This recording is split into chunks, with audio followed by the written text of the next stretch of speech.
నామమునకు స్తోత్రములు కలుగును గాక. ప్రభు అయిన యేసు క్రీస్తు వారి శ్రేష్టమైన నామములో మీకు ఈ సాయంకాల శుభములు తెలియజేస్తున్నాను. మీ ఆసక్తిని బట్టి నేను దేవుణ్ణి స్తుతిస్తూ ఉన్నాను. మీరెంతో అదృష్టవంతులు, మీరు దీవించబడిన వారు. దేవుని వాక్యము మీకు విరివిగా అందుతోంది. ఈ సాయంకాలం కూడా తిరిగి దేవుని వాక్యాన్ని ధ్యానించడానికి, కొన్ని విషయాలు నేర్చుకోవడానికి దేవుడు మనకిచ్చిన ఈ అవకాశాన్ని బట్టి మనం అందరం కూడా దేవునికి కృతజ్ఞులమై ఉన్నాం. మరి ఆత్మదేవుడు మనకు ఆ సహాయం చేయనట్లుగా ప్రార్థనాపూర్వకంగా మనం ధ్యానం చేద్దాం.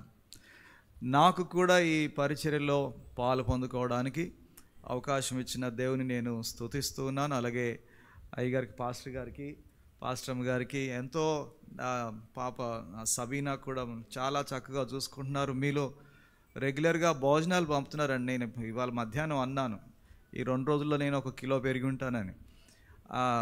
చాలా చక్కగా చూస్తూ ఉన్నారు. వారికి నన్ను ఆహ్వానించినందుకు వారికి నా ధన్యవాదాలు తెలుపుతున్నాను. ఈ పరిచర్య కొరకు తప్పకుండా ప్రార్థన చేస్తూ ఉంటాం. మీ అందరి ఆసక్తిని చూస్తే నిజంగా చాలా ముచ్చటేస్తుంది. ఇలాంటి అవకాశాలు చాలా సంఘాలకు లేదండి. దేవుని వాక్యాన్ని ఉన్నది ఉన్నట్లుగా చూసి ధ్యానం చేసి నేర్చుకోవడం చాలామందికి లేదు.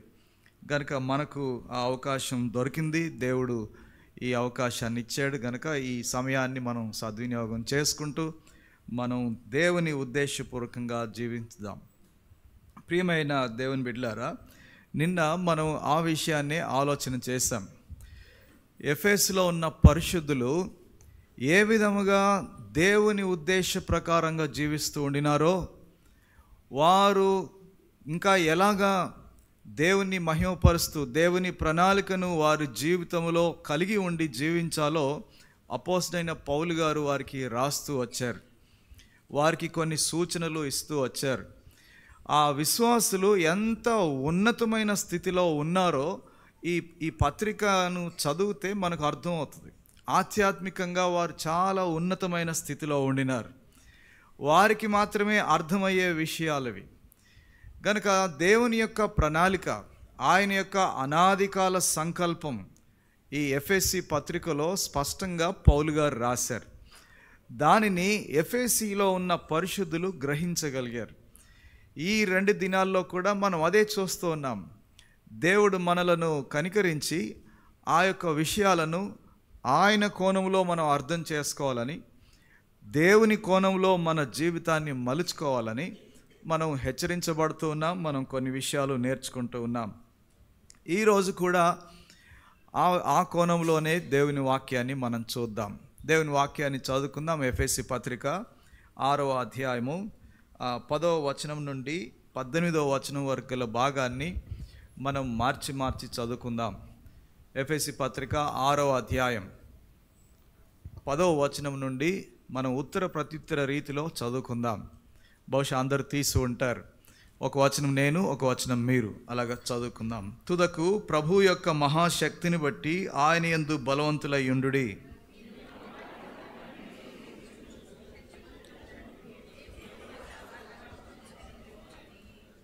ఏలయనగా మనము పోరాడునది శరీరులతో కాదు గాని ప్రధానులతోనూ అధికారులతోనూ ప్రస్తుత అంధకార సంబంధులకు లోకనాథులతోనూ ఆకాశ మండలమందున్న దురాత్మల సమూహములతోనూ పోరాడుచున్నాము.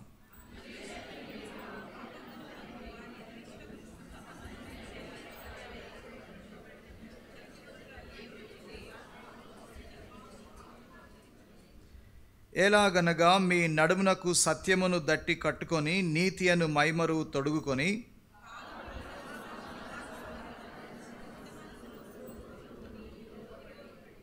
ఇవన్నీ గాక విశ్వాసమును డాలు పట్టుకొనుడి. దానితో మీరు దుష్టుని అగ్నిబాణములన్నిటినీ ఆర్పుటకు శక్తిమంతులగుదురు.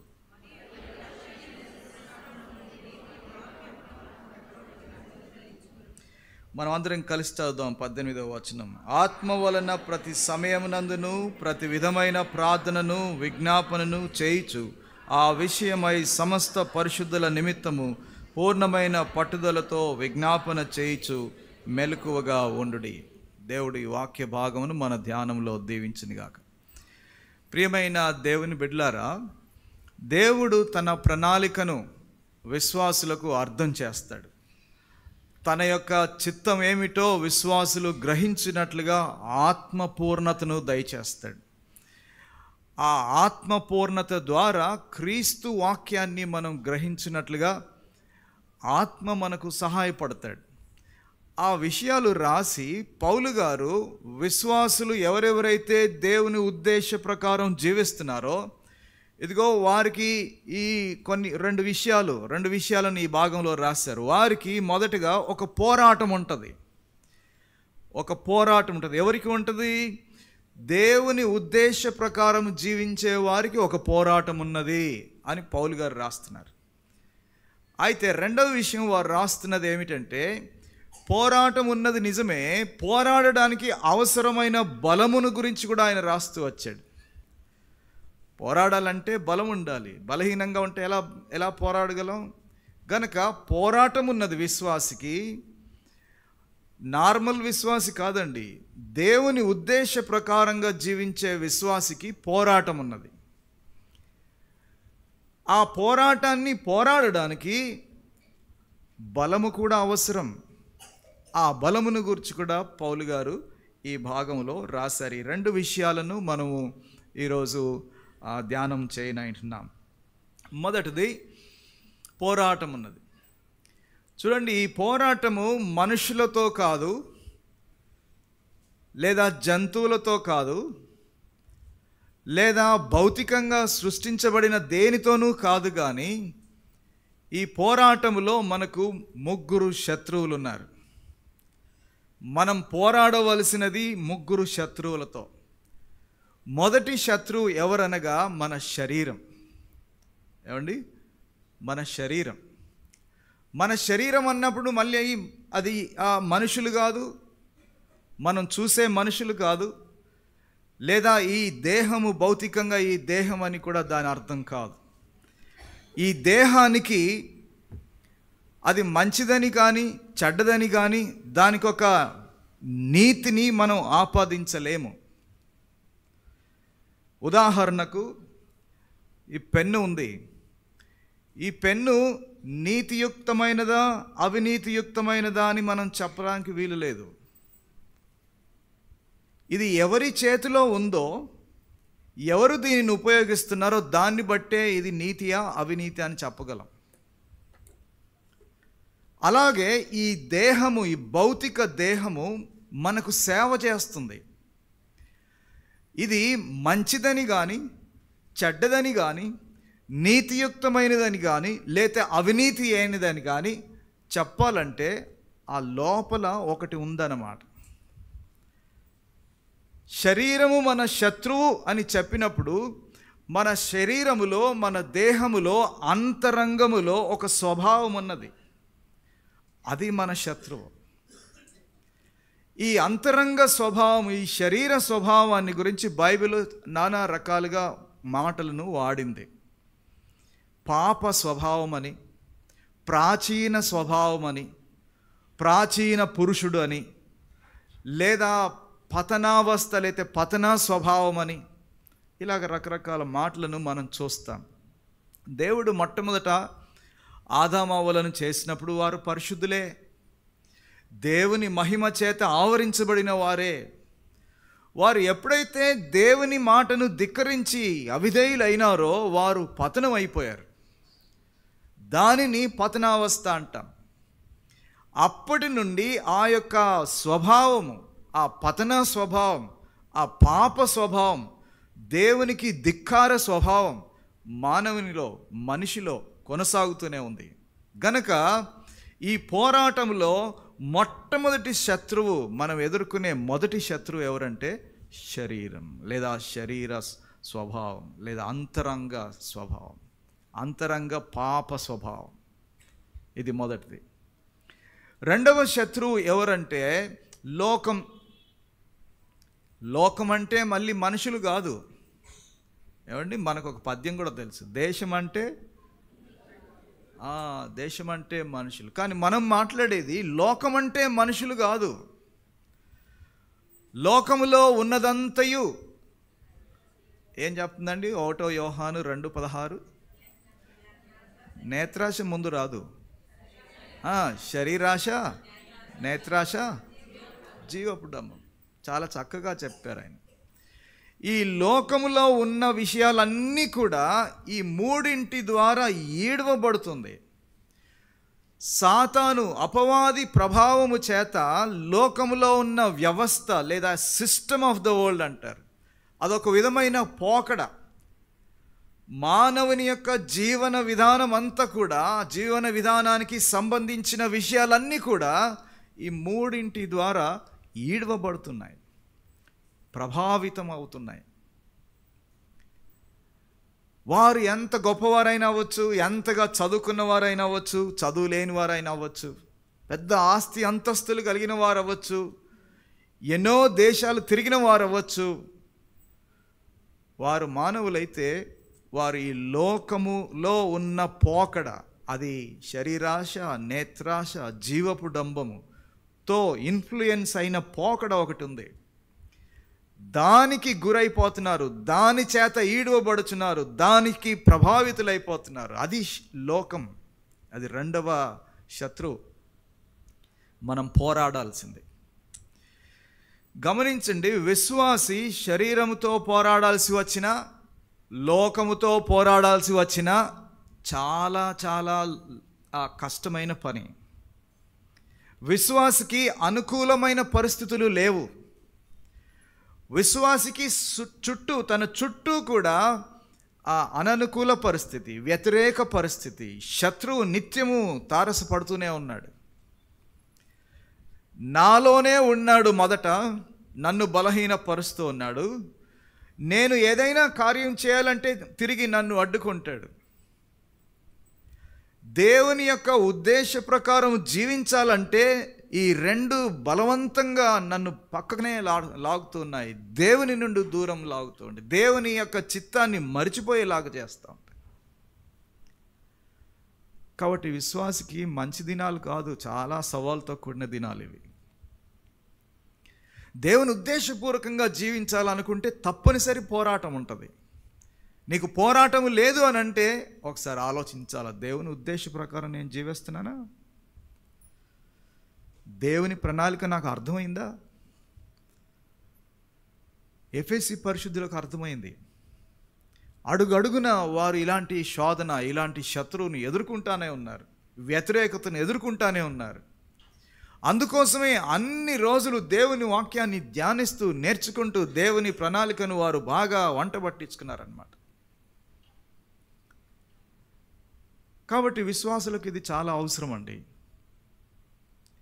శత్రువు నా శరీరము, రెండవది లోకం లేదా లోక పోకడ లేదా the system of the world అనొచ్చు. లోకములో ఉన్న ఒక విధమైన వ్యవస్థ. మనం వ్యవస్థ అనగానే ఎంతసేపు ఆ ప్రభుత్వ వ్యవస్థో లేకపోతే ప్రైవేటు వ్యవస్థో, లోకంలో సమాజంలో ఉన్న వ్యవస్థను గురించి ఆలోచిస్తాం. అదెందుకు, అవన్నీ కూడా ఈ మూడింటితో, ఈ శరీరాశ, నేత్రాశ, జీవపు డంబముతో ఇన్ఫ్లుయెన్స్ అయ్యి ఉన్నాయి. కాబట్టి నీవు ఒకవేళ ఉద్యోగం చేసినా, వ్యాపారం చేసినా, ఒకవేళ చదువుకుంటూ ఉన్నా, ఇంకే పని చేసినా అడుగడుగున లోకం ఎదురవుతూనే ఉంటుంది, ఈ పోకడ ఎదురవుతూనే ఉంటుంది. దానికి ఎదురీదవలసి ఉంది. ప్రవాహంలో కొట్టుకొని పోకూడదు అన్నమాట. ఏమంటే మేము కోయ ప్రాంతంలో పనిచేసిన వాడికి 2 నదులు ఉండేవి. సీలేరు నది ఒకటి, అటు వెళ్తే శబరి నది ఉండేది. ఆ నది అవతల గ్రామాలకు వెళ్ళాలంటే అప్పట్లో నావలు లేవు. అప్పట్లో వాళ్ళు అలాగే దిగి దాటుతూ వెళ్ళేవారు, నదిని ఈదుకుంటూ కొంత దూరం అడుగు అంటగానే అక్కడ నడుచుకుంటూ వెళ్ళేవారు. కానీ ఆ సీలేరు నది కరెంటు చాలా స్పీడ్గా ఉండేది, ఆ ప్రవాహం చాలా స్పీడ్గా ఉండేది. ఈ ఒడ్డున దిగితే ఇక్కడ వెంటనే రాము, అక్కడ తేలుతామన్నమాట, కొట్టుకెళ్తాం. ఎంతగా ఈదగలిగిన వాడైనా సరే ఇలా ఈదాలి, ఇలా ఈదడానికి లేదు, ఇలా ఈదితే కొట్టుకెళ్తాడు. కానీ విశ్వాసి ఇలా ఈదాలి. మన జీవితం అలాగుంది, ఎదురు ఈదాలి. ఎదురు ఈదితేనే చేప బ్రతుకుద్ది. విశ్వాసి జీవితం ఈ లోకంలో అలాగే ఉందండి. ప్రవాహంలో కొట్టుకొని పోకూడదు. మన శత్రువు లోకం. ఇంకా మూడవ శత్రువు చూడండి, అక్కడే రాసి ఉంది 12వ వచనంలో మనం చూస్తాం. మనం పోరాడునది శరీరులతో కాదు కానీ ప్రధానులతోనూ అధికారులతోనూ ప్రస్తుత అంధకార సంబంధులకు లోకనాథులతోనూ ఆకాశ మండలమందున్న దురాత్మల సమూహములతోనూ పోరాడుచున్నాం. మన యొక్క మూడవ శత్రువు ఎవరు? దురాత్మల సమూహం. కనబడుద్దా? అది కనబడదు. అకస్మాత్తుగా ఏదో ఒక అడ్డంకు తెచ్చిపెడుతుంది. మనము ఊహించని రీతిలో మన పైన అటాక్ చేస్తూ ఉంటుంది. దురాత్మల సమూహం. విశ్వాసులు ఎప్పుడైనా ధైర్యంగా ఉండవచ్చు ఏమిటంటే, యేసు ప్రభువారు ఆల్రెడీ దురాత్మను ఓడించేశారు. దురాత్మ ఆల్రెడీ ఓడిన వైపు ఉంది. విశ్వాసి జయము వైపు నిలిచి పోరాడుతూ ఉన్నాడనమాట. యేసు ప్రభువు వారు ఆల్రెడీ జయించేశారు. నేను పోరాడేది జయం వైపు నిలిచే పోరాడుతున్నాం. ఈ సంగతిని గమనించాలి. నువ్వు ఒక్కడివి లేవన్నమాట. నీకంటే ముందు ఆల్రెడీ యేసు ప్రభువారు జయించారు. ఆ తర్వాత కూడా చాలామంది విశ్వాసులు జయిస్తూ వచ్చారు. విశ్వాస సమూహం ఉంది. 12వ అధ్యాయం హెబ్రీ పత్రికలో మనం చదివితే జయించారు వారందరూను. అది మనకెంతో ప్రోత్సాహం అన్నమాట. కాబట్టి నీకు విజయము, నాకు విజయము దేవుడు ఆల్రెడీ దాంట్లో దాచి ఉంచాడు. నీ పోరాటములో దేవుని ఉద్దేశపూర్వకంగా నీవు జీవించే జీవితంలో జయము నీకు అందులో దాగి ఉంది. కొంచెం సవాల్తో కూడినదే, కానీ ఆల్రెడీ మనము విజయం వైపే ఉండి పోరాడుతున్నామన్న సంగతిని మనం జ్ఞాపకం చేసుకుందాం. అపవాది, దురాత్మ, తంత్రములు ఇవన్నీ కూడా మనల్ని ఏం చేయలేవండి. విశ్వాసిలోనికి, యేసు ప్రభు ఉద్దేశముతో జీవించే విశ్వాసిలోనికి దురాత్మ దూరదు. దురాత్మ బలవంతంగా ఏ కార్యము చేయలేదు. ఎవరైతే యేసు క్రీస్తు వాక్యమును విశ్వసించి రక్షించబడ్డారో వారు ఆయన ఆత్మచేత ముద్రించబడ్డారని 1:13 మనం చదివాం. ఆత్మచేత, దేవుని ఆత్మచేత ముద్రించబడడం అంటే పరిశుద్ధాత్మ దేవుడు నాలో నివాసం ఉంటూ ఉన్నాడు, నీలో నివాసం ఉంటూ ఉన్నాడు. దురాత్మ మళ్ళీ దూరడానికి అవకాశం లేదు. నీవు దేవుని ఉద్దేశ ప్రకారం జీవిస్తే, క్రీస్తు వాక్యము నీ హృదయంలో నివసిస్తూ ఉంటే దురాత్మలు ప్రభావం మన మీద ఉండదు. పైగా దురాత్మల పైన మనకు అధికారం ఇవ్వబడింది. దురాత్మలను శాసించగలిగిన అధికారం నీకు నాకు ఉంది. ఎందుకంటే ప్రభువారు ఆల్రెడీ దురాత్మను ఓడించేశాడు. ఓ దైవజనుడు ఇలా చెప్పాడు, మీరు ఎప్పుడైనా చూసారో లేదో, బల్లిని ఇలా కదిలించగానే దాని తోక ఊడిపడుద్ది. ఆ తోక కొట్టుకుంటా, ఇంకా దాంట్లో ప్రాణం ఉన్నట్టుగా కొట్టుకుంటా ఉంటుంది కాసేపు. అదిగో సాతాను పరిస్థితి అదనమాట. ఎంతసేపు కొట్టుకుంటుంది? అదనమాట అపవాది పరిస్థితి. విశ్వాసులు బెంబేలు ఎత్తాల్సిన పని లేదు. మేము చిన్నప్పుడు ఆ తెగిపోయిన బల్లి తోకను చూసి భయపడేవారు. కొంతమంది ఇప్పటికీ భయపడుతుండవచ్చు. మా ఆవిడ ఇప్పటికీ భయపడుద్ది. బొద్దింకలకి, బలులకి.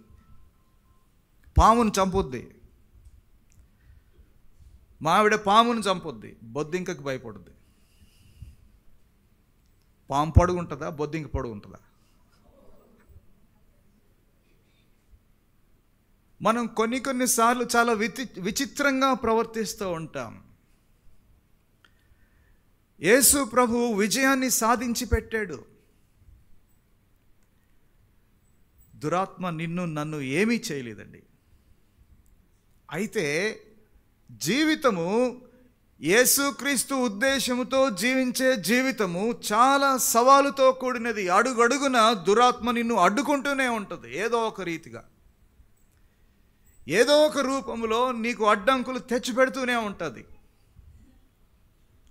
అందుకే పౌలు గారు ఎఫెసీ పరిశుద్ధులతో ఏం మాట్లాడుతున్నాడంటే, పోరాటం ఉన్నది, నీవు పోరాడాలి, నీవు పోరాడుతూనే ఉండాలి, నీకు విజయం ఉన్నది, నీ పోరాటంలోనే నేను విజయాన్ని దాచి ఉంచాను, నువ్వు పోరాడు.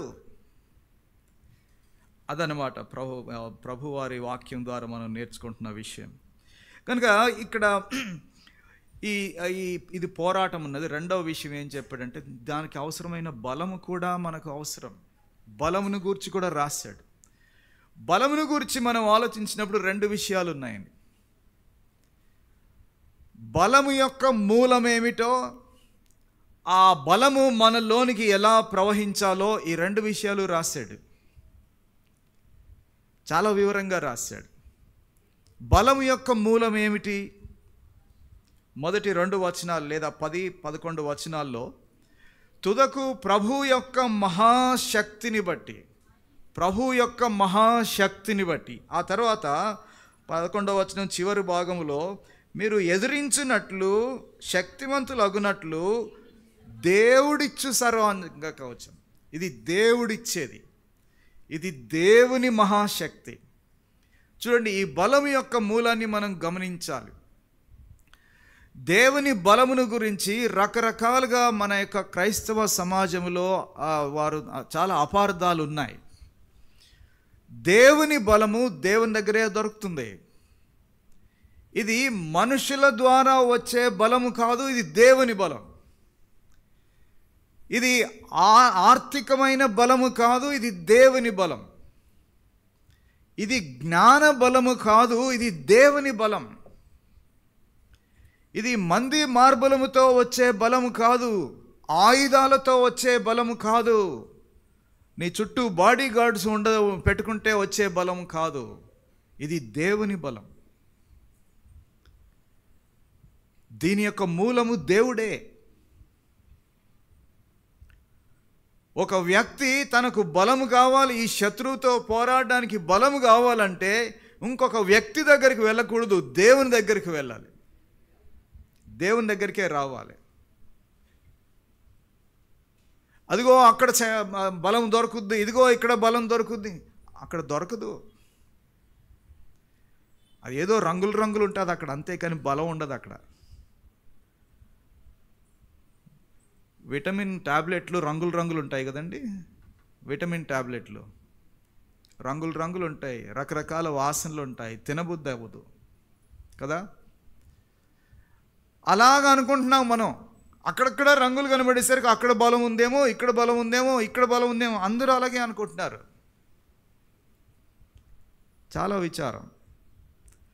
దేవుని దగ్గరనే నీకు బలం దొరుకుతుంది.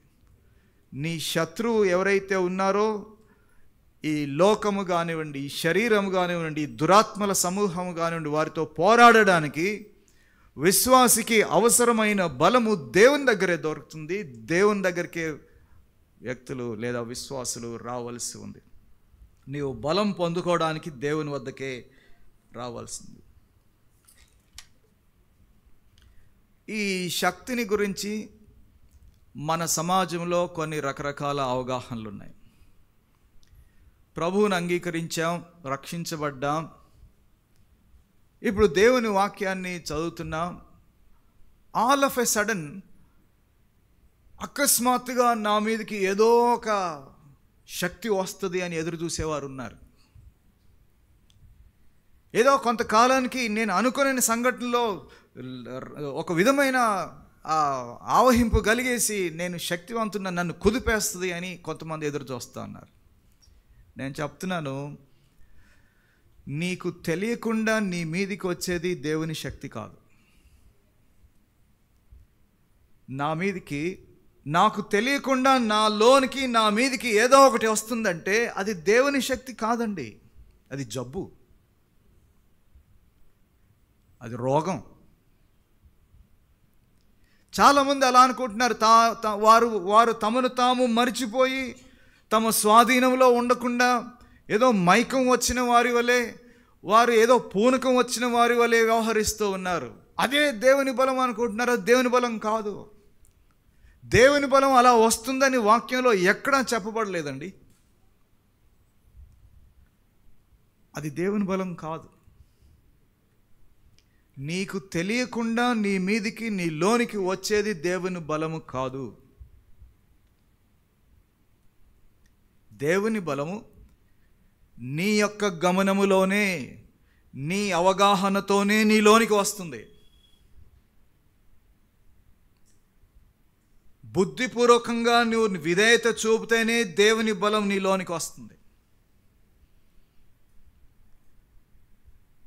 ఇదేదో అతీతమైన శక్తి కాదు పొందుకోవడానికి.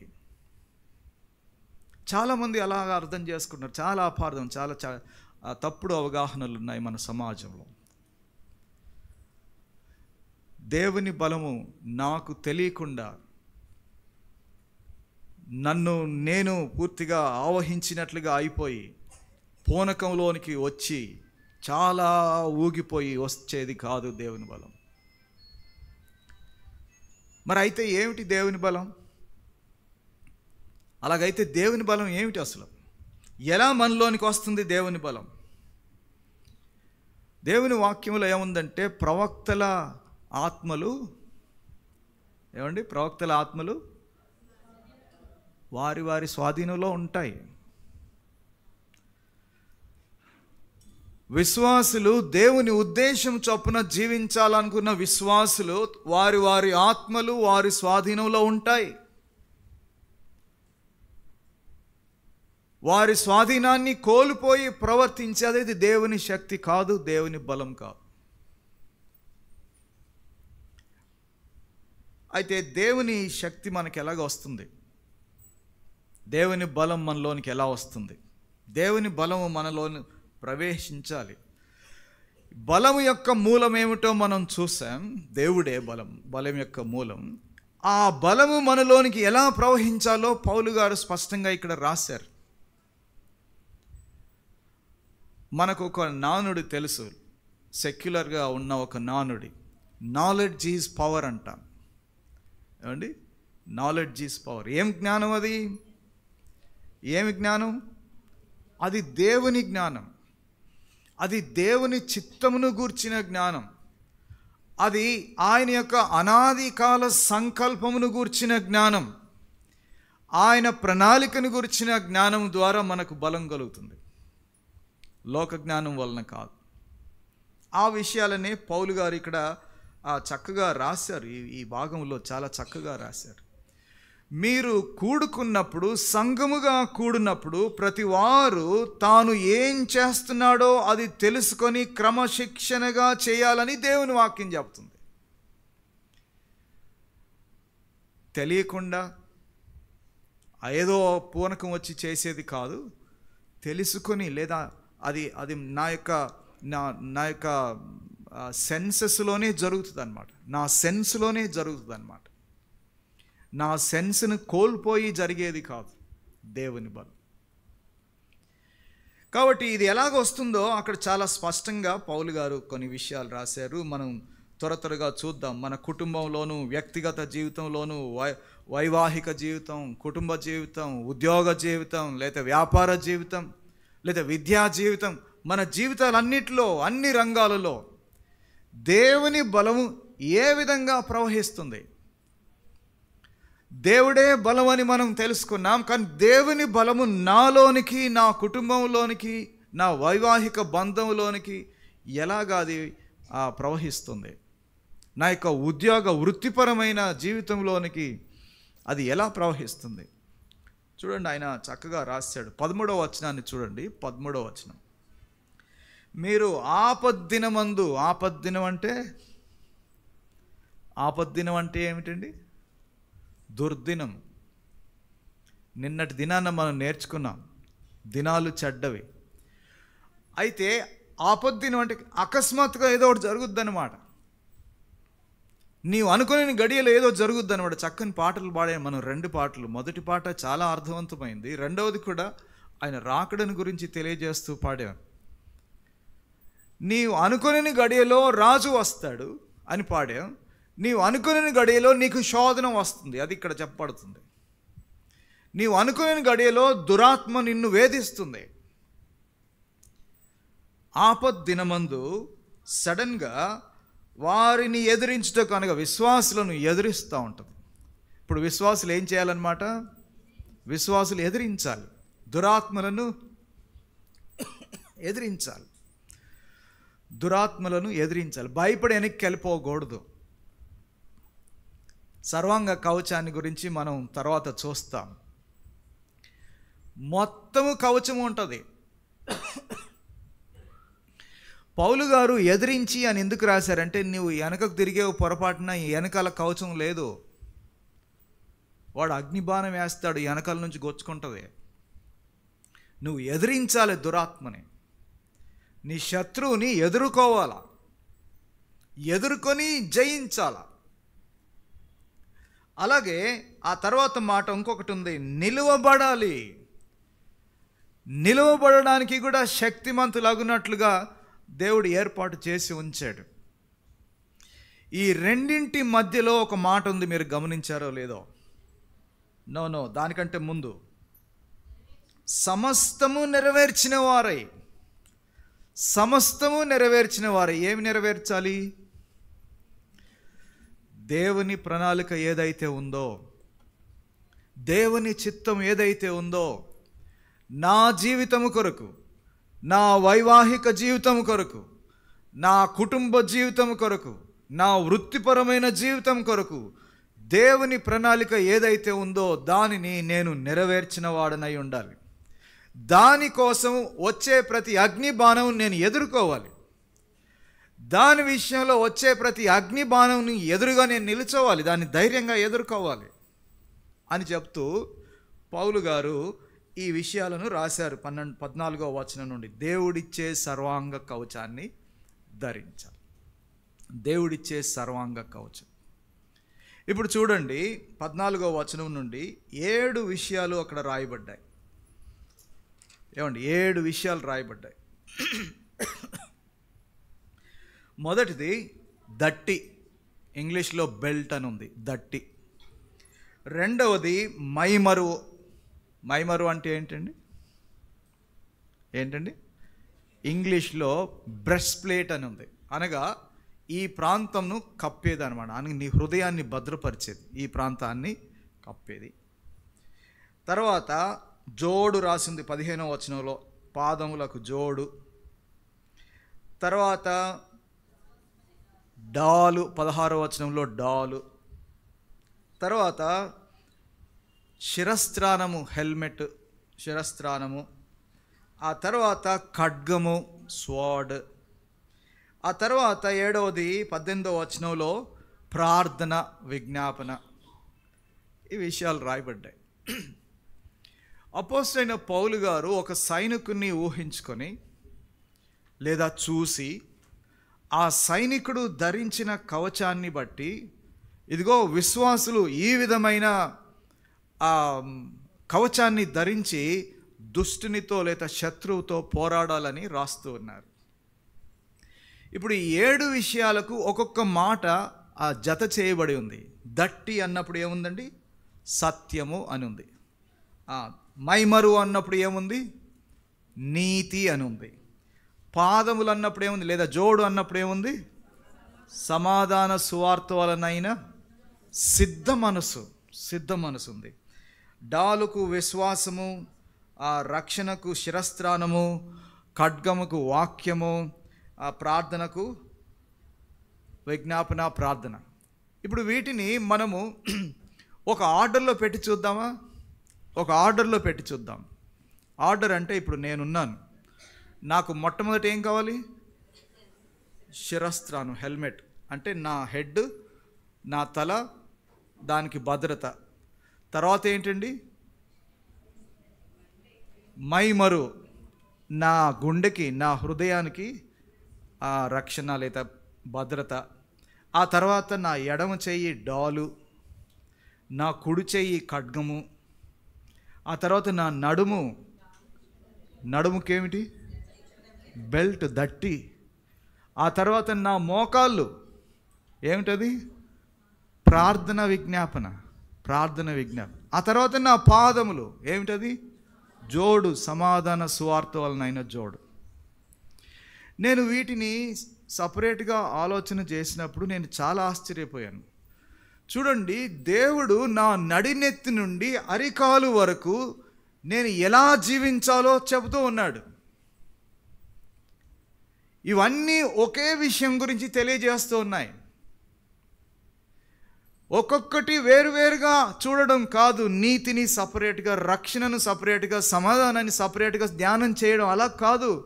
పౌలు గారు ఎఫెసీ పరిశుద్ధులకు ఏం చెప్తున్నారంటే, ఇదిగో మీ నడినెత్తి నుండి అరికాలు వరకు నీకు అవసరమైంది ఒక్కటే, అది దేవుని వాక్యం. నీకు అవసరమైనది ఒక్కటే, అది దేవుని వాక్యం. నీకు నడుముకి బలం కావాలంటే నీకు వాక్యం అవసరం. నీవు అగ్నిబాణాలను ఎదుర్కోవాలంటే విశ్వాసం అనే డాల్ అవసరం, అది వాక్యమే. నీ హృదయం నిండా దేవుని వాక్యం ఉండాల్సిందే. నీవు దేవుని వాక్యం కోసమే నడవాలి. నీవు మోకరిల్లినప్పుడు కూడా దేవుని వాక్యం ప్రకారమే నువ్వు ప్రార్థించాలి. ఇలాగా ప్రభువారు, అపోస్తలుడైన పౌలు గారు ఈ విషయాలను, దేవుని వాక్యము దేవుని వద్ద నుండి వచ్చే బలముగా అది నీ జీవితంలోనికి ప్రవహించాలని ఈ విధంగా రాశారనమాట. ఇప్పుడు నేను త్వరగా ఈ వాక్యాలను మీకు చూపిస్తాను, దయచేసి చూడండి. 7 విషయాల యొక్క వాక్యాలు చూడండి. యోహాను సువార్త 17:17 ఎవరైనా చదవండి. యోహాను సువార్త 17:17. సత్యమందు వాని ప్రతిష్ఠ చేయము, నీ వాక్యమే సత్యము. ఏమిటండి సత్యం అనేది? దట్టి నీ వాక్యమే సత్యము. నీవు పోరాడడానికి, నీ బలానికి, నీ నడుముకి బలము దేవుని వాక్యమే. వాక్యమే సత్యము. నేనే సత్యమునని కూడా యేసు ప్రభువు వారు చెప్పారు. సత్యము మనల్ని స్వతంత్రులుగా చేస్తున్న వాక్యాన్ని మనం చూస్తున్నాం. ఇది మొదటిది. రెండవది కొలస్సీ 3:16. సంగీతములతోనూ కీర్తనలతోనూ ఆత్మ సంబంధమైన పద్యములతో ఒకని ఒకడు బోధించుచు, బుద్ధి చెప్పుచు, కృపా సహితంగా మీ హృదయముల్లో దేవుని గూర్చిన గానము చేయొచ్చు, సమస్త విధములైన జ్ఞానముతో క్రీస్తు వాక్యం మీలో సమృద్ధిగా నివసింపనీయుడి. గమనించండి, మీ హృదయములలో క్రీస్తు వాక్యమును సమృద్ధిగా నివసింపనీయుడి. మైమరు, నీతి అంటే కూడా దేవుని వాక్యమే. మూడవది, నీ నడుముకు దేవుని వాక్యం బలమిస్తుంది, నీ హృదయానికి దేవుని వాక్యం భద్రతనిస్తుంది. మూడవది చూడండి, 2 కొరింథీ 5:18-19. 2 కొరింథీ 5:18-19. సమస్తమును దేవుని వలనైనవి, ఆయన క్రీస్తు ద్వారా తనతో సమాధానపరుచుకుని ఆ సమాధానపరచు పరిచర్యను మాకు అనుగ్రహించింది. సమాధానపరచు పరిచర్యను మనకు అనుగ్రహించాడు. ఎలాగా? తర్వాత చదవండి. అదేమనగా, దేవుడు వారి అపరాధములను వారి మీద మోపక క్రీస్తునందు లోకమును తనతో సమాధానపరుచుకొంచు ఆ సమాధాన వాక్యమును మాకు అప్పగించెను. చూడండి, ఏమిటిది? వాక్యమే, సమాధానపరచు వాక్యం. గనక విశ్వాసి దేవుని ఉద్దేశ ప్రకారంగా జీవించే వారికి దేవుడే ఒక బలాన్ని ఇస్తున్నాడు, అది దేవుని వాక్యమే.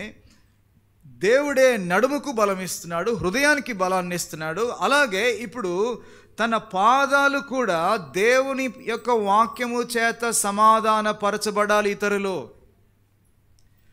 దేవుడు ఏం కోరుకుంటున్నాడంటే, లోకములో అందరూ కూడా దేవునితో సమాధానపరచబడాలని కోరుకుంటున్నాడు. కనుక నేను ఉద్దేశపూర్వకంగా జీవిస్తే మన పాదాలను అందుకోసమే వాడాలన్నమాట. అనగా మనం ఎటువైపు నడిచినా సమాధానపరచు వాక్యాన్ని ఇతరులకు తెలియజేయాలి, ఆ సువార్తను ఇతరులకు తెలియజేయాలి. ఇది దేవుని వాక్యమే. ఇంకొక వాచనం చూడండి, రోమాపత్రిక 10:17. రోమాపత్రిక 10:17. కాగా వినుట వల్ల విశ్వాసము కలుగును, వినుట క్రీస్తును గూర్చిన మాట వలన కలుగును. ఎలా కలుగుతుందండి విశ్వాసము? వినేది ఇది ఏం వినాలా? క్రీస్తును గురించిన వాక్యం. డాలు దేవుని వాక్యమే, క్రీస్తుని గురించిన వాక్యం మనకు బాగా తెలుసును. ఆ తర్వాత వచనం కూడా 2 తిమోతి 3:14-15. 2 తిమోతి 3:14-15. క్రీస్తు యేసును అందించవలసిన విశ్వాసము ద్వారా రక్షణార్థమైన జ్ఞానము నీకు కలిగించుటకు శక్తిగల పరిశుద్ధ లేఖనములను. చూడండి, ఇదేమిటి? రక్షణ అనే శిరస్త్రాణం, ఇది కూడా పరిశుద్ధ లేఖనములే, దేవుని వాక్యమే. రక్షణను గూర్చిన జ్ఞానము ఏమిటది? పరిశుద్ధ లేఖనములు, దేవుని వాక్యం. నీ శిరస్త్రాణము కూడా దేవుని వాక్యమే. ఇక అక్కడే మనం చూసాం, అలాగే హెబ్రీ 4:12 కూడా చూస్తాం, దేవుని వాక్యమే ఖడ్గం అని చూస్తాం. దేవుని వాక్యమే ఖడ్గం. ఈ ఖడ్గం అంట 2 అంచులు కలిగి ఉండి మన ఎముకలలోని మూలుగ వరకు వెళ్ళి అక్కడ శుభ్రపరుస్తుంది, అక్కడ ఉన్న చెడుని లాగేస్తుంది. దేవుని వాక్యం, దేవుని వాక్యం. ఇంకా అలాగే చివర మనం చూసినట్టుగా ఆ 6వ అధ్యాయం 18వ వచనంలో ప్రార్థన ఉందండి. ప్రార్థన, విజ్ఞాపన, ప్రార్థన, విజ్ఞాపన. ఈ విధముగా ఈ ప్రార్థనలో కూడా దేవుని వాక్యము ఉండాలని, లేదా దేవుని యొక్క ఉద్దేశ ప్రకారం ప్రార్థించాలన్నదే ఇక్కడ రాయబడిన మాట. అనగా నీవు ప్రార్థించేదానికి నీవు మొదట దేవుని ఉద్దేశాన్ని తెలుసుకోవాలి. ప్రార్థన అంటే అసలు ఏమిటంటే దేవుని చిత్తంలో మనలను స్థిరపరిచేదన్నమాట. ప్రార్థన అంటే జనరల్గా మనకి ఏమర్థమైందంటే అండి, ఎందుకోసం ప్రార్థన చేస్తామండి? ఎందుకోసం చేస్తాం? మొట్టమొదటిగా అలవాటుగా చేస్తాం. అలవాటు. 3 ఆలు ఉన్నాయి, 3 ఆలు చెప్పేసి తర్వాతకి వెళ్తాను. మొదట అలవాటుగా చేస్తాం. అంటే అలవాటుగా అంటే ఏమిటి? ఉదయాన్నే లేవగానే మోహరిస్తాం కదా, కళ్ళు మూసేసుకుంటాం, ప్రార్థన చేస్తాం. అది అలవాటు ప్రార్థనే, కొత్తగా ఉండదు. ప్రభువా రాత్రి అంతా మంచి నిద్ర ఇచ్చావయ్యా, కాపాడవయ్యా, కొత్త దినం ఇచ్చావయ్యా, ఈ దినం కూడా సాయం చేయయ్యా. అది ప్రార్థన, రోజు చేసేదే. భోజనం ముందుకు వస్తుంది, వెంటనే కళ్ళు మూతలు పడతాయి చేయిలకు వచ్చేసి. అలవాటుగా చేసే ప్రార్థన కదండి, అది ఒకటి. ఇంకొక ఏంటండి? అవసరాన్ని బట్టి చేసేది. అవసరం, మనకు ఆధ్యాత్మికమైన అవసరాలు ఉన్నాయి, భౌతికమైన శారీరకమైన అవసరాలు ఉన్నాయి, వాటి కోసం ప్రార్థన చేస్తాం. మూడవది ఏంటి? ఇంకొక ఎవరో అడిగారు కాబట్టి ప్రార్థన చేస్తాం. మా కోసం ప్రార్థన చేయండి, మా కోసం ప్రార్థన చేయండి. ముఖ్యంగా సేవకులు మమ్మల్ని చాలామంది అడుగుతారు, ప్రార్థన చేయండి, చేస్తాం. అడిగారు కాబట్టి ప్రార్థన, లేకపోతే తెలియదు కదా మనకి. అడిగారు కాబట్టి. ఈ 3 కాకుండా మీరు దేనికోసమైనా ప్రార్థన చేస్తారా? విశ్వాసి దేనికోసం ప్రార్థన చేయాలంటే, ప్రభువా నీ చిత్తము నాకు అర్థమైంది, నీ యొక్క అనాది కాల సంకల్పం ఏమిటో నేను తెలుసుకున్నాను, అయితే నా జీవితాన్ని ఉద్దేశపూర్వకంగా మలుచుకోవాలని ఇష్టపడుతున్నాను. ఇదిగో నాకు శత్రువులు ఉన్నారు, ఇదిగో నా ప్రతి అడుగు కూడా ఎంతో సవాలుకరమైన అడుగే, నాకు చాలా శోధనలు వస్తున్నాయి. ప్రభువా నాకు నీవు అవసరమై ఉన్నది, నీ బలం అవసరమై ఉన్నది. ఈ విధమైన ప్రార్థన చేయాలండి. అది అప్పుడు అక్కడ 2వ ఉంది, ఆత్మ వలన ప్రార్థన. ఆత్మ వలన ప్రార్థన, పరిశుద్ధాత్మ ప్రేరణతో చేసే ప్రార్థన. ఈ విధమైన ప్రార్థన నిన్ను దేవుని చిత్తంలో స్థిరపరుస్తుంది. ఈ విధమైన ప్రార్థన నీవు దేవుని చిత్త ప్రకారము జీవించుటకు దోహదపడుతుంది. రెగ్యులర్గా చేసే ప్రార్థనలు నేను కాదనడం లేదు, తప్పనడం లేదు. కానీ అసలు ప్రార్థన, యేసు ప్రభు వారు నేర్పించిన ప్రార్థన, తన శిష్యులకు నేర్పించిన ప్రార్థన, నీ చిత్తము వచ్చునుగాక తండ్రి, నీ చిత్తము సిద్ధించునుగాక. యేసు ప్రభువే మనకు మాదిరి ప్రార్థనకి. విజ్ఞాపనకి. మన మోకాళ్ళ అనుభవము చాలా ప్రాముఖ్యమైనది. చాలామంది విశ్వాసులలో ప్రార్థన ఉంది కానీ అది దేవుని ఉద్దేశపూర్వకమైన ప్రార్థన కాకుండా ఉంది. ప్రార్థన అనగానే మన అవసరాలను తెలిపేదిగా ఉంటుంది. ప్రియమైన దేవుని బిడ్డలారా, ప్రార్థనను కూడా దేవుడే మనకు నేర్పుతాడు. రోమాపత్రిక చూడండి 8వ అధ్యాయం, మనకు తెలిసిన మాటనే అది కూడాను. రోమాపత్రిక 8వ అధ్యాయం, అది కూడా పౌలు గారు రాసిన మాటలే. 26వ వచనం అటువలే ఆత్మయు మన బలహీనతను చూచి సహాయము చేయుచున్నాడు. ఏలయనగా మనం యుక్తముగా ఎలాగూ ప్రార్థన చేయవలనో మనకు తెలియదు గాని ఉచ్చరింప సఖ్యం గాని మూలుగలతో ఆ ఆత్మ తానే మన పక్షముగా విజ్ఞాపనము చేయుచున్నాడు. అది కూడా చదవండి 27. మరియు హృదయములను పరిశోధించువాడు ఆత్మ యొక్క మనస్సు ఎరుగును.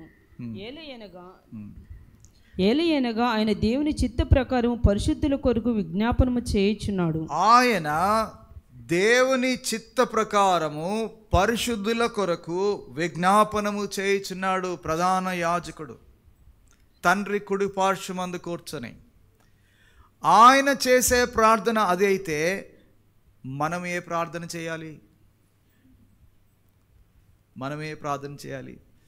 మనకు అవసరమై ఉన్నదేదో అది ముందే ఆయనకు తెలుసు. మనం ప్రార్థన ద్వారా చెప్పేదానికంటే మునుపే దేవుడు ఎరిగి ఉన్నాడు నా అవసరత, నీ అవసరత. కాబట్టి అది తీర్చబడుతుంది. మన భౌతిక అవసరాలన్నీ తీర్చబడతాయి, ఆల్రెడీ గ్రాంటెడ్ అన్నమాట.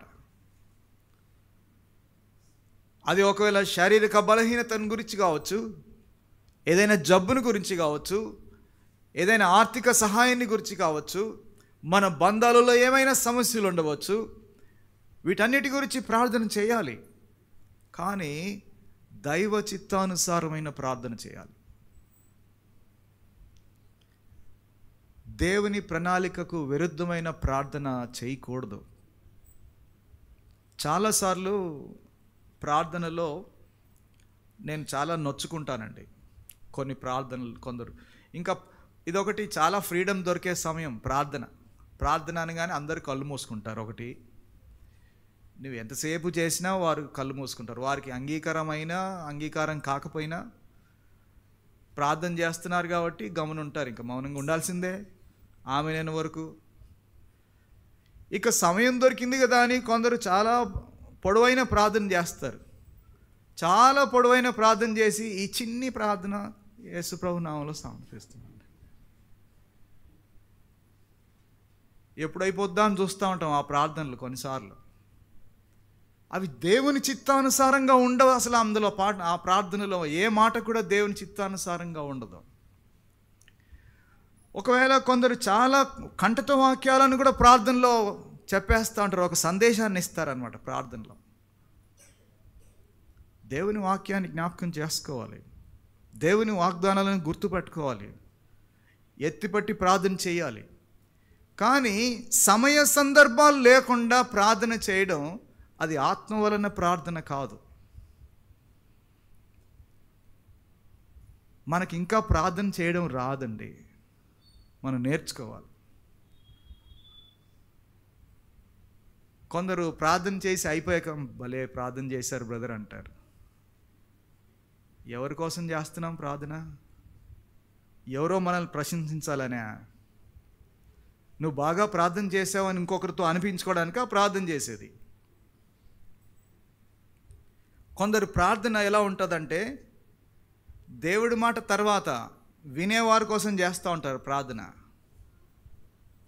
వినేవారిని తృప్తిపరచడానికి ప్రార్థన చేస్తూ ఉంటారు.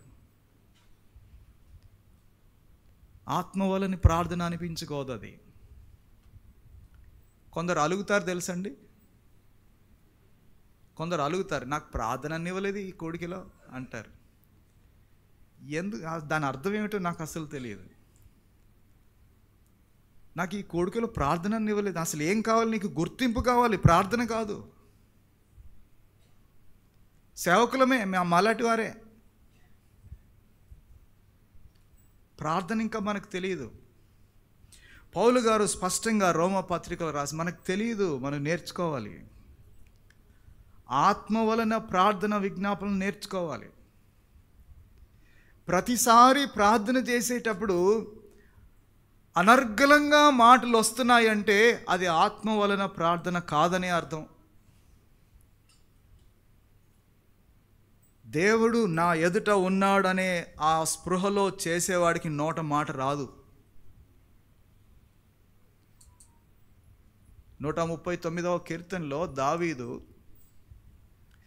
దేవుని గురించి చాలా విషయాలు చెప్పాడండి. చాలా విషయాలు చెప్పాడు. ప్రభువా, నేను ఆకాశం మీదకి ఎక్కాను, అక్కడ నీవు ఉన్నావు. ప్రభువా, నేను కింద భూమి సొరంగంలోనికి వెళ్ళాను, అక్కడ కూడా నీవు ఉన్నావు. సముద్రం మీదకి వెళ్ళాను, అక్కడ ఉన్నావు. సముద్రం అడుగు భాగంలోకి వెళ్ళాను, అక్కడ ఉన్నావు. ప్రభువా, నువ్వు లేని చోటే లేదు నాయనా, నీ నుండి నేను తప్పించుకోలేను. ప్రభువా, నేను నా తల్లి గర్భంలో పిండముగా కాకమునిపై నువ్వు నన్ను ఎరుగుదువు. నేను ఏదో ఒక మాట చెప్పాలనుకుంటున్నాను, ఒక తలంపు అనుకుంటున్నాను, కానీ ఆ తలంపు నా మనసులో పుట్టకమునిపై నీవు ఎరుగుదువు. ప్రభువా, నా ఆద్యంతములు నీకు తెలుసు. ఇక నేనేం ప్రార్థన చేయగలను ప్రభువా? నీకు ఆయాసకరమైనది ఏదైనా ఉంటే నన్ను పరీక్షించి పరిశీలించి చూడుము. అది ప్రార్థన. ఆ కీర్తనలో దాదాపు 20-25 వచనాలు ఉన్నాయి. మొత్తం కూడా దేవుడు ఏమై ఉన్నాడో రాస్తా ఉన్నాడు. లాస్ట్కి 2 వచనాల్లో ఈ మాటలు రాశాడు. ప్రభువా, నేను పాపిని ప్రభువా, నీ ఎదుట ప్రార్థన చేసే అంత ధైర్యం కూడా లేనివాడును, అంతటి అర్హత యోగ్యత కూడా లేనివాడును. నాలో మలినం ఉన్నది ప్రభువా. అది ప్రార్థన, ఆత్మ వలని ప్రార్థన, అది విజ్ఞాపన. ప్రియమైన దేవుని బిడ్డలారా, ఇలాంటి విజ్ఞాపనలో కూడా దేవుని వాక్యము, దేవుని చిత్తము, దేవుని ప్రణాళిక కనబడాలి, వినబడాలి. ఈ విధంగా ఆయన యొక్క బలము మనలోనికి ప్రవహిస్తూ ఉంటుంది. ఈ విధంగా మన యొక్క దైనందిన కార్యక్రమాల్లో అన్నిటిలో కూడా ఆయన యొక్క జ్ఞానము లేదా ఆయన యొక్క బలము, మహాశక్తి మనలో ప్రవహిస్తూ ఉంటుంది. ఒకవేళ సైనికుడు ధరించుకున్న కవచాన్ని గురించి పౌలు గారు చెప్పారు, కానీ మనకు చాలా సులువుగా అర్థమయ్యేది ఏమిటంటే, మనము మొత్తము నిలువెత్తున దేవుని వాక్యము చేతనే మన కదలికలు ఉండాలన్నమాట. దేవుని వాక్యము చేతనే మన మాటలు ఉండాలన్నమాట. దేవుని వాక్యము చేతనే మన యొక్క ముఖ కవలికలు కూడా ఉండాలి. మన బంధాలు ప్రభావితం అవ్వాలి, మన యొక్క లావాదేవీలు ప్రభావితం అవ్వాలి, మన ఆదాయ వ్యయాలు ప్రభావితం అవ్వాలి. దేవుని బలము చేత, దేవుని వాక్య బలము చేత. పౌలు గారు ఎఫెసీలో ఉన్న పరిశుద్ధులకు ఈ విషయాలు రాశాడు. ప్రియమైన దేవుని బిడ్డలారా, ఈ సాయంకాలము దేవుడు మనతో మాట్లాడుతున్నాడు. దేవుడు మనతో మాట్లాడుతున్నాడు. నీకు నాకు ఒక పోరాటం ఉన్నది. ఈ పోరాటములో నీవు జయం వైపు నిలిచి పోరాడుతున్నావు. నీకు జయము దేవుడు దాచి ఉంచాడు. అయితే నీవు పోరాడాలి. నీవు పోరాడడానికి దేవుడు బలాన్ని కూడా ఇస్తున్నాడు. బలం రెడీగా ఉంది, అది నీలో ప్రవహించాలి. చివరిగా నేను ఒక మాట చెప్పి ముగిస్తాను. మీకు ఎవరికైనా కొంచెం అనారోగ్యం చేసింది అనుకోండి, కొంచెం బలహీనం, కొద్దిగా ఏదో నీరసం ఉండింది, ఒకరోజు చూస్తారు, రెండో రోజు చూస్తారు, మూడో రోజు చూస్తారు, అదేదో జ్వరం రోజు కొంచెం పెరుగుతూ ఉంటుంది, ఎక్కువ నీరసం అయిపోతుంది. అప్పుడు ఏం చేస్తాం? ఏమండి, డాక్టర్ దగ్గరికి వెళ్తాం. వెళ్ళరా? డాక్టర్ గారి దగ్గరికి వెళ్తాం. డాక్టర్ గారు చూసి పరీక్షించి ప్రిస్క్రిప్షన్ రాస్తారు, మందులు రాస్తారు. ఆయన రాసిన మందుల్లో బలానికి మందులు కూడా ఉంటాయి, టానిక్కో మందులో ఏముంటాయి. అది తీసుకెళ్ళి ఆ పక్కనే మెడికల్ స్టోర్లో మందులు కొనుక్కుంటా. డాక్టర్ గారు చెప్పారు, ఇదిగో 15 రోజులకు రాస్తున్నాను, నెల రోజుల తర్వాత మళ్ళీ కనబడి అంటాడు. ఆ 150 200 ఆ రెండోసారి కూడా వెళ్ళడానికి సరిపోతాయి అవి ఆ ఫీజు. కాబట్టి ఆ లోపల రమ్మంటాడు బల్లిని. ఈ మందులన్నీ కొనుక్కొని ఇంటికి వెళ్తాం. చక్కగా సరుగుల సెల్ఫ్లో పెట్టేసుకుంటాం. ఉదయం ఏం వేసుకోవాలి, మధ్యాహ్నం ఏం వేసుకోవాలి, సాయంత్రం ఏం వేసుకోవాలి, భోజనానికి ముందు ఏం వేసుకోవాలి, భోజనం తర్వాత ఏం వేసుకోవాలి, టానిక్ ఎప్పుడు తాగాలి, ఇవన్నీ పెట్టుకుంటాం అక్కడ. మళ్ళీ యథావిధిగా 3 రోజులు, అప్పటికే 3 రోజులు అయింది, మనం ఏం మందులు తీసుకోలేదు. డాక్టర్ గారి దగ్గరికి వెళ్ళొచ్చాం, మళ్ళీ పడుకున్నాం, ఏదో తినేసి పడుకున్నాం. ఒక పూట గడిచింది, రెండో పూట గడిచింది, ఒక రోజు అయిపోయింది.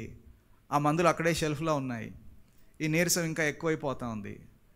ఏంటి అసలు తగ్గడం లేదు. డాక్టర్ గారి దగ్గరికి వెళ్ళొచ్చానండి, కూడా పరీక్ష చేశారండి, ఇంజెక్షన్ కూడా ఇచ్చారండి, రక్త పరీక్ష కూడా చేశారండి, కానీ ఏమిటోనని తెలియట్లేదు అని అలాగే ఇంకా నీరసం అయిపోతూ ఉందనుకోండి.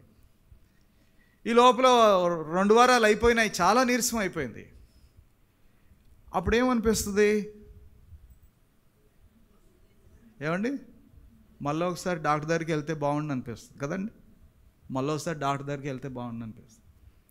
మరి పొరపాటున ఒకవేళ డాక్టర్ గారు అడిగారు, అమ్మ మందులు తిన్నావా అంటే, బాబోయ్ అబద్ధం ఆడలేము, మరి ఇప్పుడు ఎలాగా ఆయన అడిగితే ఎలాగా అనిపిస్తుంది. కానీ ఎలాగో పోవాలి మరి, ఎందుకంటే చాలా నీరసం అయిపోయింది. ఆవిడ వెళ్తుంది అనుకోండి, వెళ్ళారే అనుకోండి, నేను వెళ్ళానే అనుకోండి డాక్టర్ దగ్గరికి. డాక్టర్ గారు అదే అడిగారు అనుకోండి, మందులు తిన్నావు బాబు, ఏం చెప్పాలి? తినలేదు అంటే ఆయన కోపం చేస్తారు. సరే విశ్వాసిని కదా, అబద్ధం ఆడేశాను, ప్రార్థన చేసుకొని తినేసాను అయ్యా అన్నాను. అప్పుడు డాక్టర్ గారు ఏం చేస్తారు, ఓహో అప్పుడు నీకు 500 mg పారాసిటమాల్ రాసిన సరిపోలేదు, ఇప్పుడు 1000 mg రాస్తానమ్మా అని ఉన్న మందులన్నీ డబుల్ డోసులు చేసి రాసిస్తాడు. మళ్ళీ అవి కొనుక్కొని వెళ్ళి తిన్నావు అనుకో, ఏమవుద్దండి? అసలుకే ప్రమాదం అయిపోద్ది. చాలాసార్లు క్రైస్తవ విశ్వాసుల జీవితాలు ఇలాగే ఉంది. హార్లిక్స్ కొనుక్కొని ఇంట్లో పెట్టుకుంటాం, బలం ఎలా వస్తుందండి?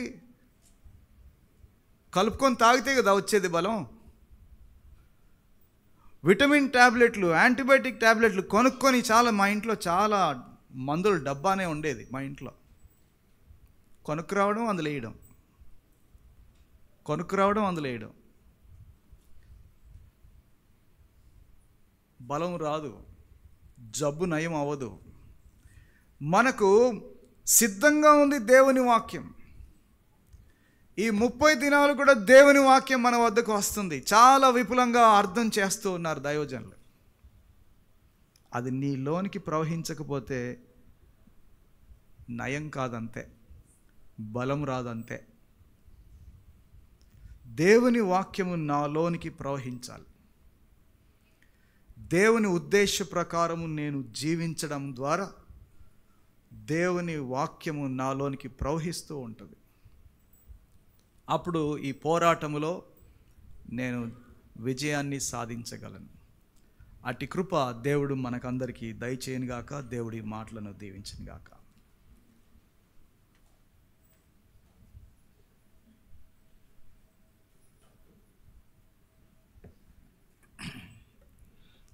దేవుని స్తోత్రాలు చెప్దామండి. హల్లెలూయా. మరి ప్రభు చాలా చక్కగా మనకి అర్థమయ్యే భాషలో మనము ఎలాగున పోరాడాలి, మన యొక్క శత్రువులు ఎవరు, ఈ శత్రువుల్ని మనము ఎలాగా జయించాలి, సర్వాంగ కవచం అంటే ఏంటి, అందులో ఉన్నటువంటి శరీర అవయవాల్ని దేవుడు ఆధ్యాత్మికమైన భాషలో ఎలాగున వాటిని కప్పాలి, మరి ఆ డాల్ అంటే ఏంటి, సత్యం అంటే ఏంటి, సమాధానం అంటే ఏంటి, విశ్వాసం అంటే ఏంటి, ఆ విషయాలన్నీ కూడా మరి వాక్యములోనే ఉన్నాయని సర్వాంగ కవచం అంతా వాక్యమే, సర్వాంగ కవచం అంతా దేవుడే అని మనకి పూర్తిగా చక్కగా అర్థం చేశారు. దేవునికి స్తోత్రం చెప్దాం. హల్లెలూయా. కనుక దేవుని బిడ్డలారా, మరి మన పోరాటంలో మనము నిలబడాలి అంటే బలము శక్తి కావాలని, ఆ బలము శక్తి వచ్చేది పూర్తిగా ప్రార్థన ద్వారా, ఆత్మ ద్వారా, ఆ రెండిటికీ మూలమైన వాక్యము ద్వారా. దేవునికి స్తోత్రం. కనుక వాక్యం అనేది చాలా ఒక మందు లాంటిది, ఒక టానిక్ లాంటిది, ఒక భోజనం లాంటిది, ఒక మాంసం లాంటిది, బలమైన ఆహారము. పాల వంటి ఆహారం అని ఉంది, మళ్ళా మాంసం లాంటి ఆహారం. కనుక ఈ వాక్యాన్ని మనం చాలా జాగ్రత్తగా అర్థం చేసుకొని దేవుని ఉద్దేశాలు, దేవుని యొక్క ఆలోచనలు, దేవుని చిత్తమును మనము తెలుసుకొని ఆయన చిత్తం నెరవేరాలని మనల్ని మనం దేవునికి అప్పగించుకుంటూ పరిశుద్ధాత్మ సహాయంతో ప్రార్థన విజ్ఞాపన చేయాలని ప్రభు మనతో మాట్లాడారు. హల్లెలూయా. కనుక మీకు అర్థమైన భాషలో దేవుడు చాలా చక్కగా మాట్లాడాడు. అందుకే చెప్తాను, నేను బైబిల్ గ్రంథం కొనుక్కొని, చాలా కొత్తది కొనుక్కొని, ఖరీదైంది కొనుక్కొని అంచక్కగా సెల్ఫ్లో పెట్టి, అంచక్కగా సెల్ఫ్లో పెట్టి, బూజు కూడా తగలనివ్వకుండా, అస్సలు ఇప్పకుండా,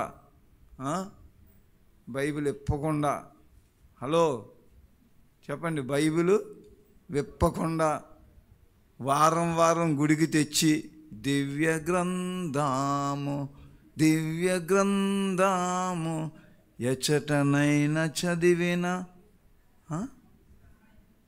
ఆయన దొరుకుతుందా? ఎప్పుడు ఎప్పుడు నువ్వు తెరిస్తే కదమ్మా, రోజు లేచి నువ్వు తెరిస్తే కదా. ప్రియులారా, కొంతమంది చాలా జాగ్రత్తగా ఉంటారు. ఇప్పుడు నేను షుగర్ పేషెంట్ని కనుక ఏదో చిన్న చిన్న ట్యాబ్లెట్లు ఉంటాయి మాకు, అవి కానీ వేయలేదనుకోండి ఇంత అయిపోద్ది. అందుకని అది గుర్తుపెట్టుకుంటాం. నేను గుర్తుపెట్టుకోపోయినా పాస్టర్ గారు గుర్తుపెట్టుకొని మింగేరా మింగిస్తారు. ఎందుకు చెప్పరేంటండి? ఎందుకు? ఆ షుగరు పెరగకుండా ఉండాలని, నేను ఆరోగ్యంగా ఉండాలని, మీకు మంచి వాక్యం చెప్పాలని, మా పిల్లలకి క్షేమంగా ఉండాలని ఆవిడ మింగిస్తూ ఉంటారు, నేను మింగుతూ ఉంటాను. మరి వాక్యం ఎప్పుడైనా అడిగారా? వాక్యం చదివారండి మీరు? మీ ఆవిడని ఎప్పుడైనా అడిగారా? మగోళ్ళు, అమ్మ ఆడవాళ్ళు గోపలు పేలిపోతే అడగండి, అదే పోని. మందు అయితే అడగండి, కానీ వాక్యం చదివారా అని అడిగితే మగోళ్ళు గోపు మీద కొడతారు, ఆడవాళ్ళు కూడా కొడుతున్నారు ఇప్పుడు. అందుకని కానీ మనం దేవుని బిడ్డలం, అడుక్కోవాలి. దేవుని స్తోత్రం. అడగాలి. ప్రార్థన చేసుకున్నావా? విశ్వాసులను కలుస్తాం కదండి. ప్రైజ్ లార్డ్ సిస్టర్, మీ చీర చాలా బాగుంది సిస్టర్. బాగుంటుంది సిస్టర్, చీర బాగుంటుంది, ఆ చైన్ బాగుంటుంది సిస్టర్, గాజు బాగుంటుంది సిస్టర్, కూరలు బాగుంటాయి సిస్టర్. కానీ వాక్యం చదివారా? ప్రార్థన చేసుకున్నారా? కుటుంబంగా ప్రార్థన చేసుకుంటున్నారా? ఈరోజు వాక్యంలో ఏం మాట్లాడారు? ఈరోజు ఆదివారం వాక్యం ఏం చెప్పారు పాస్టర్ గారు? ఎప్పుడైనా అలాంటివి అడిగారా? సిస్టర్ గారు మానేశాను సిస్టర్ గారు. పర్లేదు సిస్టర్ గారు, మానేస్తే ఫోన్ మానేసావు బాగాలేదు, కానీ ఎప్పుడైనా ఫోన్ చేసి అడిగావా ఇవాళ అసలు వాక్యం పాస్టర్ గారు ఏం చెప్పారని? సరే, వాక్యం ఏం చెప్పారో అర్థం చేసుకున్నావా? వాళ్ళకి ఏం అర్థమైందో? మేము కొన్నిసార్లు ఈ బైబిల్ ఈ 30 రోజుల్లో మాకు అర్థం అవని కొన్ని ఉంటాయి. అప్పుడు మేము ఇద్దరం డిస్కస్ చేసుకునే వాళ్ళం కూడా. మేమిద్దరం కలిసే బైబిల్ కాలేజీ చదివాం. మేమిద్దరం కలిసే పరీక్షలు రాసాం. మేమిద్దరం పుస్తకాలు కణతా పెడతానంటే మా పిల్లలు నవ్వేసేవాళ్ళు. మా షారోను, మీకేం కర్మ, ఇంత కర్మ ఏంటి ఎలా చదివేస్తున్నారు మీరు? అవును, అర్థం కానివి మనం అడిగి తెలుసుకోవాలి. దేవుని స్తోత్రం చెప్పండి. హల్లెలూయా. దేవుని వాక్యమును ప్రేమిద్దాం, దేవుని వాక్యాన్ని గ్రహిద్దాం, దేవుని వాక్యాన్ని చదువుదాం. ఈ వాక్యమే సమస్తం మనకి. ఈ వాక్యమే మనకి జీవం, ఈ వాక్యమే మనకి బలం, ఈ వాక్యమే మనకి శక్తి, ఈ వాక్యమే మనకి ఆత్మీయత. ఈ వాక్యంలోనే దేవుడు కనబడతాడు. ఈ వాక్యంలోనే నీకు దేవుడు ఆయన చిత్తాన్ని తెలియజేస్తాడు. ఈ వాక్యం ద్వారానే దేవుడు తన ఉద్దేశాలను తెలియజేస్తాడు. నేను ఇర్మియా చదివానని చెప్పాను కదా, ఇప్పుడు మళ్ళీ యెహెజ్కేలులోకి వచ్చాను. ఆ వాక్యాలు చదువుతుంటే భయంకరం. దేవుడు మాట్లాడుతున్న విధానం, దేవుని ఉద్దేశాలు ఎంత తేటగా చెప్తున్నా వినడం లేదు. దాని పర్యవసానం ఏంటంటే ఘోరమైన శాపం, ఘోరమైన శిక్ష, ఘోరమైన అవమానం. దేవుని వాక్యం మనం చదివినప్పుడు దేవుడు ఏం చేయబోతున్నాడో, దేవుడు ఏం చేస్తాడో, దేవుడు మన జీవితంలో ఏమై ఉన్నాడో ఈ వాక్యమే మనకు బోధిస్తుంది. అందరూ ఒకసారి దేవునికి స్తోత్రం చెప్పండి. హల్లెలూయా. పాస్టర్ గారు ఇంకో ప్రసంగం మొదలు పెట్టారు అనుకుంటారు మీరు. మొదలు పెట్టను, కానీ టైం ఉంది ఇక్కడ. అయినా మిమ్మల్ని వదిలేస్తాను. లేచి నిలబడండి.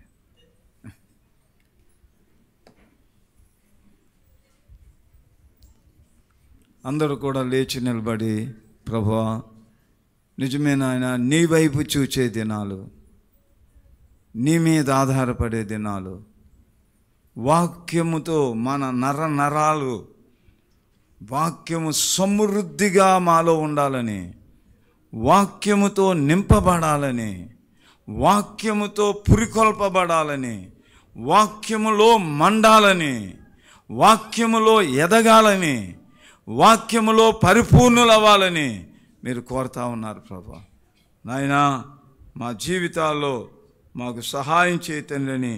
ప్రభు సన్నిధిలో మనం ప్రార్థన చేసుకుందాం. ప్రభు వైపు చూద్దాం. ప్రభువా మాకు సహాయం చేయి నాయన. ప్రభువా ఎన్నో విధాలుగా మాతో మాట్లాడుతున్నావు. దురాత్మల సమూహం అని, ప్రభువా మా శరీరమని, మా శరీర ఆశలని నాయన, లోకమని ప్రభువా నాయన, జీవపు డంబమని ప్రభువా, దురాత్మల యొక్క నాయన ఆ యొక్క పన్నాగాలని నాయన, ఏమి సంభవిస్తుందో మాకు తెలియదు నాయన. ప్రభువా ఆపద్దినములో మేము కాపాడబడాలి అంటే నీ సర్వాంగ కవచం ధరించుకోవాలని మాట్లాడుతున్నారు. ప్రభువా దేవా, మీరే మాకు సహాయం చేయండి తండ్రి అని ప్రభు పాదాల దగ్గర చిన్న ప్రార్థన చేసుకుందామండి. ప్రభువా ఎంత బుద్ధి లేని దానిలాగా ఉంటున్నాను ప్రభువా, ఎంత బుద్ధిహీనుడిగా ఉంటున్నాను నాయన. అవును ప్రభువా, నీ వాక్యమే మా జీవము, నీ వాక్యమే మా బలము, నీ వాక్యమే మా శక్తి, నీ వాక్యమే మా జ్ఞానము, నీ వాక్యమే మా యొక్క జీవము. ప్రభువా వాక్యమును చక్కగా వినడానికి, వాక్యమును చక్కగా చదవడానికి, వాక్యమును చక్కగా అర్థం చేసుకోవడానికి, ఈ వాక్యం చదువుతున్నప్పుడే మాకు విశ్వాసము, పరిశుద్ధత, నీతి, ప్రభా సమాధానము, ప్రభా నీ యొక్క ప్రార్థనాత్మ మాకు దొరుకుతుంది నాయన. ప్రభా మాకు సహాయం చేయమని ప్రభు పాదాల దగ్గర ప్రార్థన చేసుకుందామండి. ప్రార్థనా జీవితం ఎలా ఉంది ఈరోజు? మన ప్రార్థనా జీవితం, ప్రార్థన మనం శక్తిమంతులం అవ్వాలంటే ప్రార్థన చేయండి, విజ్ఞాపన చేయండి. ఆ ప్రార్థన కూడా ఎలా చేయాలో ఈరోజు దేవుని సేవకుల ద్వారా ప్రభు మనతో మాట్లాడుతూ ఉన్నారు. ప్రభువా ఆ ప్రార్థన జీవితం నాలో తగ్గిపోతూ ఉంది ప్రభువా, ఆ ప్రార్థన పవర్ నాలో తగ్గిపోతూ ఉంది నాయన. దేవా నీ శక్తి నాకు దయచేయి, ఆ ప్రార్థనా శక్తిని నాకు ఇవ్వండి, ఆ వాక్య బలాన్ని నాకు ఇవ్వండి ప్రభువా, ఆ పరిశుద్ధాత్మ ద్వారా వచ్చే శక్తిని మాకు ఇవ్వండి నాయన. దేవా నీ కృప మాకిమ్మని ప్రభు పాదాల దగ్గర ప్రార్థన చేసుకుందాం. నీ వాక్యమే నన్ను బ్రతికించెను, బాధలలో నెమ్మదినిచ్చెను. నీ వాక్యమే నన్ను బాధలలో నెమ్మదినిచ్చెను. కృపా సత్య దయా సత్య సంపూర్ణుడా, వాక్యమై యున్న దేవ వందనమయ్యా. కృపా సత్య దయా శక్తి సంపూర్ణుడా, వాక్యమై యున్న దేవ వందనమయ్యా. నీ వాక్యమే నన్ను బ్రతికించెను, బాధలలో నెమ్మదినిచ్చెను. నీ వాక్యమే నన్ను బ్రతికించెను, బాధలలో నెమ్మదినిచ్చెను.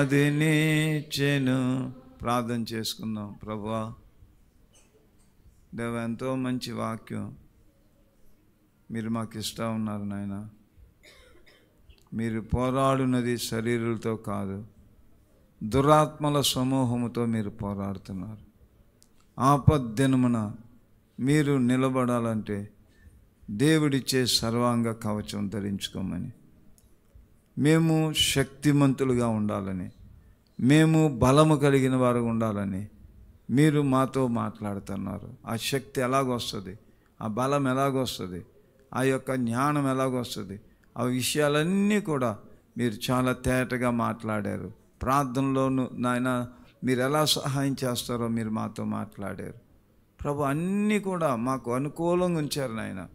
మేము నాయన ఉచ్చరింప సఖ్యము కాని మూలుగులతో ప్రభు అబ్బా తండ్రి అని ఆ మొర్రపెట్టే ఆత్మను మాలో ఉంచి ఆత్మ ద్వారా ప్రార్థన మాకు నేర్పిస్తారని, దేవా నీ ఉద్దేశాన్ని నెరవేరాలని, నీ చిత్తము నెరవేర్చబడే ప్రార్థన మేము చేయాలని ప్రభా నాయన, ఆ యొక్క సర్వాంగ కవచమై ఉన్న వాక్యము ప్రభా మేము చదివి గ్రహించి జీర్ణించాలని మీరు మాతో మాట్లాడుతున్నారు తండ్రి. మీరే మహిమ ఘనత ప్రభావాలు పొందమని కోరుతూ నాయన, సమస్త మహిమ ఘనత ప్రభావాలు నీకే సమర్పిస్తూ నాయన, వచ్చిన బిడ్డలు ఎవ్వరిని విడిచిపెట్టొద్దు నాయన. వాక్యముతో నింపండి నాయన, ప్రార్థనతో నింపండి నాయన, భక్తితో నింపండి నాయన, పరిశుద్ధాత్మతో నింపండి నాయన, నీ సన్నిధితో నింపండి ప్రభువా. మీరే కృప చూపించండి. యేసునామమున అడుగుచున్నాము తండ్రి. నిజ దేవుడైన యేసు ప్రభు కృప, దేవుని ప్రేమ, పరిశుద్ధాత్మని కాపుదల కూడి వచ్చిన మనందరికీ, ఆయన ప్రియమైన బిడ్డలందరికీ, వాక్యం విన్న ప్రతి బిడ్డకి సదాకాలం ప్రభు తోడండి సహాయం చేయనుగాక. ఆమేన్. హల్లెలూయా.